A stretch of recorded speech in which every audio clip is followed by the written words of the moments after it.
ಎಲ್ರಿಗೂ ನಮಸ್ಕಾರ. ನಾನು ಸುನೀತಾ. ಇವಾಗಿನ ಜೀವನ ಶೈಲಿಯಲ್ಲಿ ಆರೋಗ್ಯನ ಕಾಪಾಡಿಕೊಂಡು ಜೀವನ ಮಾಡೋದು ಎಷ್ಟು ಇಂಪಾರ್ಟೆಂಟ್ ಅನ್ನೋದು ಎಲ್ರಿಗೂ ಗೊತ್ತಿರ್ತಕ್ಕಂಥ ವಿಚಾರ.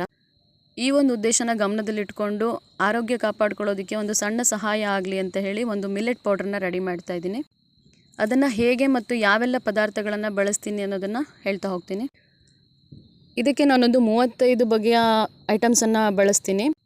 ಅದರಲ್ಲಿ ಮಿಲ್ಲೆಟ್ಸ್ ಬರುತ್ತೆ, ಡ್ರೈ ಫ್ರೂಟ್ಸ್ ಬರುತ್ತೆ, ಸೀಡ್ಸು ಮತ್ತು ಈ ಕಾಳುಗಳು, ಧಾನ್ಯಗಳು ಇದೆಲ್ಲ ಬರುತ್ತೆ. ಮೊದಲು ಇದನ್ನೆಲ್ಲ ತಂದು ಚೆನ್ನಾಗಿ ಒಂದು 3-4 ಸರಿ ತೊಳಿಬೇಕಾಗತ್ತೆ. ಯಾಕೆಂದರೆ ನಾನು ಈ ಕಾಳುಗಳನ್ನೆಲ್ಲ ಮೊಳಕೆ ಕಟ್ಟೋದ್ರಿಂದ ಮೊಳಕೆ ಕಟ್ಟೋದಕ್ಕೆ ಅನ್ಪಾಲಿಷ್ಡ್ ಕಾಳುಗಳೇ ಆಗಿರಬೇಕು. ಪಾಲಿಷ್ಡ್ ಆಗಿದ್ದರೆ ಅದು ಮೊಳಕೆ ಬರಲ್ಲ. ಅದಕ್ಕೋಸ್ಕರ ಅನ್ಪಾಲಿಷ್ಡ್ ಕಾಳುಗಳು ತರೋದ್ರಿಂದ ಅದರಲ್ಲಿ ಸ್ವಲ್ಪ ಧೂಳು ಮತ್ತು ಮಣ್ಣೆಲ್ಲ ಇರುತ್ತೆ. ಸೊ ಅದಕ್ಕಾಗಿ 3-4 ಸರಿ ತೊಳಿಬೇಕಾಗತ್ತೆ. ತೊಳೆದಾದ್ಮೇಲೆ ಇದನ್ನು ಒಂದು 10ರಿಂದ 12 ಗಂಟೆ ಕಾಲ ಇದನ್ನು ಚೆನ್ನಾಗಿ ನೆನೆಸಿಡಬೇಕಾಗತ್ತೆ. ನೆನೆಸಬೇಕಾದ್ರೆ ನಾನು ಸ್ವಲ್ಪ ಇದಕ್ಕೆಲ್ಲದಕ್ಕೂ ಒಂದೊಂದು ಕುಡಿ ತುಳಸಿನ ಹಾಕ್ತೀನಿ. ಬಿಕಾಸ್ ಅದರಲ್ಲಿರೋ ಬ್ಯಾಕ್ಟೀರಿಯಾ ಏನಾದರೂ ಕಂಟೆಂಟ್ ಇದ್ದರೆ ಹೋಗಲಿ ಅನ್ನೋ ಉದ್ದೇಶದಿಂದ. ನಂತರ ಇದನ್ನು ಕಾಟನ್ ಬಟ್ಟೆಯಲ್ಲಿ ಕಟ್ಟಿಡಬೇಕು. ಮೊಳಕೆ ಕಟ್ಟೋ ಪ್ರೋಸೆಸ್ ಎಲ್ರಿಗೂ ಗೊತ್ತಿರುತ್ತೆ. ಅದನ್ನು ಮೊಳಕೆ ಕಟ್ಟಬೇಕಾಗತ್ತೆ. ಮೊಳಕೆ ಕಟ್ಟೋದು ಸ್ವಲ್ಪ ರಿಸ್ಕು, ಆದ್ರೂ ಮೊಳಕೆ ಕಟ್ತೀನಿ. ಬಿಕಾಸ್ ಆಫ್ ಮೊಳಕೆ ಕಟ್ಟೋದ್ರಿಂದ ಕಾಳುಗಳಿರೋಂಥ ಹೆಲ್ತ್ ಬೆನಿಫಿಟ್ಟು ಸ್ವಲ್ಪ ಜಾಸ್ತಿ ಸಿಗಲಿ ಅನ್ನೋ ಉದ್ದೇಶದಿಂದ. ನೆಕ್ಸ್ಟು ಪ್ರೋಸೆಸ್ ಇದನ್ನು ಒಣಗಿಸ್ಬೇಕು. ಒಣಗಿಸೋದಕ್ಕೆ ತುಂಬ ಬಿಸಿಲು ಇರಬಾರ್ದು ಮತ್ತು ತುಂಬ ನೆರಳು ಇರಬಾರ್ದು.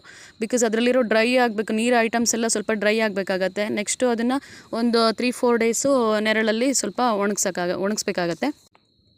ನೆಕ್ಸ್ಟು ಮೇಯ್ನ್ ಪ್ರೋಸೆಸ್ ಅಂದರೆ ಇದನ್ನು ಹುರಿಯೋದಕ್ಕೆ ನಾನು ಗ್ಯಾಸ್ ಬಳಸೋದಿಲ್ಲ, ಬೆಂಕಿ ಸೌದೆ ಒಲೆಯಲ್ಲೇ ಹುರಿಯೋದು. ಯಾಕಂದರೆ ಗ್ಯಾಸ್ಗಿಂತ ಸೌದೆ ಒಲೆಯಲ್ಲಿ ಹುರಿಯೋದು ಸ್ವಲ್ಪ ಹೆಲ್ತ್ಗೆ ಬೆನಿಫಿಟ್ ಅಂತ ಅನಿಸುತ್ತೆ.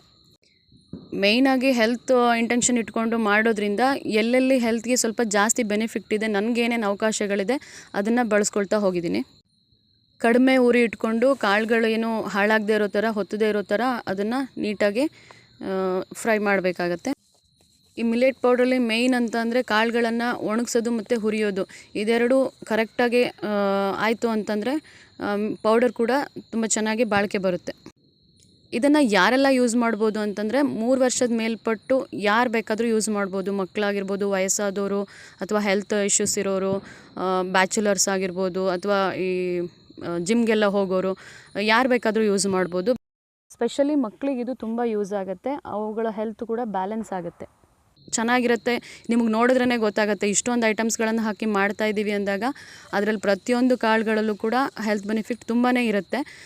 ಹಾಗಾಗಿ ಆರೋಗ್ಯ ಚೆನ್ನಾಗಿರುತ್ತೆ ಅಥವಾ ಆರೋಗ್ಯಕ್ಕೆ ಒಳ್ಳೆಯದು ಅನ್ನೋದು ಎಲ್ರಿಗೂ ಚೆನ್ನಾಗಿ ಅರ್ಥ ಆಗುತ್ತೆ. ಇದನ್ನು ಕುಡಿಯೋದ್ರಿಂದ ಬಾಡಿಗೆ ಏನೇನು ಬೇಕೋ ಖಂಡಿತ ಅದೆಲ್ಲ ಸಿಗುತ್ತೆ ಅಂತ ನನಗನ್ಸುತ್ತೆ. ನಾನು ಕೂಡ ತುಂಬ 2 ವರ್ಷದಿಂದ ಯೂಸ್ ಮಾಡ್ತಾಯಿದ್ದೀನಿ. ನಾರ್ಮಲಿ ಪ್ರೋಟೀನ್ ಕೊರತೆಯಿಂದ ಆಗುವಂಥ ಪ್ರಾಬ್ಲಮ್ಸ್ಗಳು ಅಂದರೆ ಹೇರ್ ಫಾಲ್ ಆಗಿರ್ಬೋದು, ಸ್ಕಿನ್ ಪ್ರಾಬ್ಲಮ್ಸು, ಈ ಥರದ ಸುಸ್ತು, ಟಯರ್ಡ್ ಆಗೋವಂಥದ್ದು, ಈ ಥರದ್ದೆಲ್ಲ ಪ್ರಾಬ್ಲಮ್ಗಳು ಖಂಡಿತ ಸಾಲ್ವ್ ಆಗುತ್ತೆ ಇದರಲ್ಲಿ. ಈಗ ನಾವು ಡೈಲಿ ಡ್ರೈ ಫ್ರೂಟ್ಸ್ಗಳನ್ನು ನೆನೆಸ್ಕೊಳ್ತಿರ್ತೀವಿ ಅಥವಾ ಮೊಳಕೆ ಕಾಳುಗಳನ್ನು ತಿಂತೀವಿ ಅಂತಂದರೆ ಅದು ಖಂಡಿತ ಸಾಧ್ಯ ಇಲ್ಲ. ಸೊ ನಮಗೊಂದು 2 ಸ್ಪೂನಲ್ಲಿ ಎಲ್ಲನೂ ಡೈಲಿ ಸಿಗುತ್ತೆ ಅಂದಾಗ ಸ್ವಲ್ಪ ರಿಸ್ಕ್ ತೊಗೊಳ್ಳೋದ್ರಲ್ಲಿ ಏನೂ ಅನುಮಾನ ಇಲ್ಲ ಅಂತ ಹೇಳಿ ಅನಿಸುತ್ತೆ. ಇದನ್ನು ಹೇಗೆ ಮಾಡೋದು ಅಥವಾ ಏನೆಲ್ಲ ಬಳಸ್ತೀವಿ ಅನ್ನೋದನ್ನು ನೀವು ಚೆನ್ನಾಗಿ ನೋಡಿದ್ದೀರಾ. ಅದು ಏನೇನು ಐಟಮ್ಸ್ಗಳನ್ನು ಹಾಕ್ತೀನಿ ಅನ್ನೋದು ಸ್ಟಾರ್ಟಿಂಗಲ್ಲೇ ನಿಮಗೆ ಲೇಬಲಲ್ಲಿ ಕಾಣುತ್ತೆ. ಮತ್ತು ಆ ಮಿಲ್ಲೆಟನ್ನು ಹೇಗೆ ಮಾಡ್ಕೊಳ್ಳೋದು ಅನ್ನೋದು ಕೂಡ ಅದರಲ್ಲಿ ಡಿಸ್ಕ್ರಿಪ್ಷನಲ್ಲಿ ಇದೆ. ಸೊ ನೀವು ಇದನ್ನೆಲ್ಲ ನೋಡಿದವರು ನಿಮಗೆ ಖಂಡಿತ ಸಾಧ್ಯ ಆದರೆ ಖಂಡಿತ ಮಾಡ್ಕೊಳ್ಳಿ, ನಿಮ್ಮ ಆರೋಗ್ಯನ ಚೆನ್ನಾಗಿಟ್ಕೊಳ್ಳಿ ಅಂತ ಹೇಳೋಕ್ಕೆ ಇಷ್ಟಪಡ್ತೀನಿ. ಹಾಗೆ ಮಾಡೋಕ್ಕಾಗದೇ ಇರೋರು ಕಾಂಟ್ಯಾಕ್ಟ್ ನಂಬರ್ ಇದೆ, ಕಾಂಟ್ಯಾಕ್ಟ್ ಮಾಡಿ ಆರ್ಡರ್ ಮಾಡ್ಬೋದು. ಇದ್ರ ಉದ್ದೇಶ ಇಷ್ಟೇ, ಹೆಲ್ದಿ ವೇನಲ್ಲಿ ನಮ್ಮ ಲೈಫನ್ನು ಬದಲಾಯಿಸ್ಕೊಳ್ಳೋದ್ರಿಂದ ನಮ್ಮ ಲೈಫು ಚೆನ್ನಾಗಿರುತ್ತೆ, ಹೆಲ್ದಿಯಾಗಿರುತ್ತೆ. Stay healthy, stay happy. ಶುಭ ದಿನ.